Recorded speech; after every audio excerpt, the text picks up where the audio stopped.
Գիտեք, անկախ նրանից, թե Նիկոլ Փաշինյանը ինչ է ասում, պատմական իրողությունները եւ տեղի ունեցածը ոչ ոք չի կարող իր ուզել-չուզելով գնահատական տալ, որովհետեւ անկախ Նիկոլ Փաշինյանից Արցախում տեղի ունեցավ ցեղասպանություն, տեղի ունեցավ էթնիկ զտում, որի պատճառով մի ողջ ժողովուրդ, բնիկ ժողովուրդ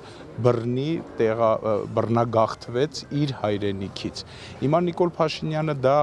անկախ նրանից, թե ներկայացնում է որպես մեզ օգտակար կամ ոչ օգտակար, դրանից պատմական իրողությունները չեն փոխվում։ Իսկ դա հասկանալի է, որ մարդ, որը իր համար փակել է Արցախի էջը, մարդ, որը հասկանում է, որ ինքը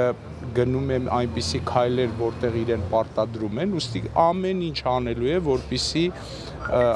արդարացնի Ադրբեջանի ռազմաքաղաքական հանցագործ իշխանություններին, որոնք ցեղասպանական գործողություններ կատարեցին, որի արդյունքում մի ողջ ժողովուրդ բռնի տեղահանվեց իր հայրենիքից։ Իսկ ինչ վերաբերվում է կռվելուն, թե չկռվելուն, ես չեմ կարծում, որ պետք էր Արցախի ժողովուրդը միջև վերջին մարդը զոհվեր, որ նոր Նիկոլ Փաշինյանը հասկանար, որ այնտեղ տեղի է ունեցել պայքար, որովհետև 23 թվականի սեպտեմբերյան այդ մեկ օրյա պատերազմը այնքան ինտենսիվ է եղել եւ այնքան զոհերի քանակը մեծ է եղել մեկ օրվա հաշվարկով,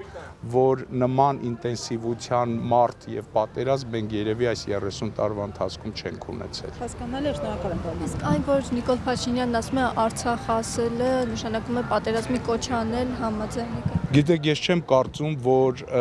երբ որ մարդը իր հայրենիքի անունը տալիս է, դա կոչվում է պատերազմի կոչ անել։ Ես չեմ կարծում, որ երբ մարդ հայտարարում է, որ ինքը ցանկանում է գնալ իր որդու գերեզմանին, իր ծնողի գերեզմանին, դա պատերազմի կոչ է։ Այլ բան է, որ Նիկոլ Փաշինյանին իր քաղաքական նկրտումներից ելնելով հիմա հարմար է, որ այդպիսի ներկայացնի Արցախը որպես այդպիսին։ Իսկ Արցախը երբեք չի եղել պատերազմի կոչ կամ բեռ, մասնավորապես Հայաստանի Հանրապետության համար, Արցախը եղել է պաշտպանիչ վահան Հայաստանի Հանրապետության։ Բաժանորդագրվեք Արմաթ մեդիայի ալիքներին սոցցանցերում, հետևեք մեզ նաև Armat Media AM կայքում։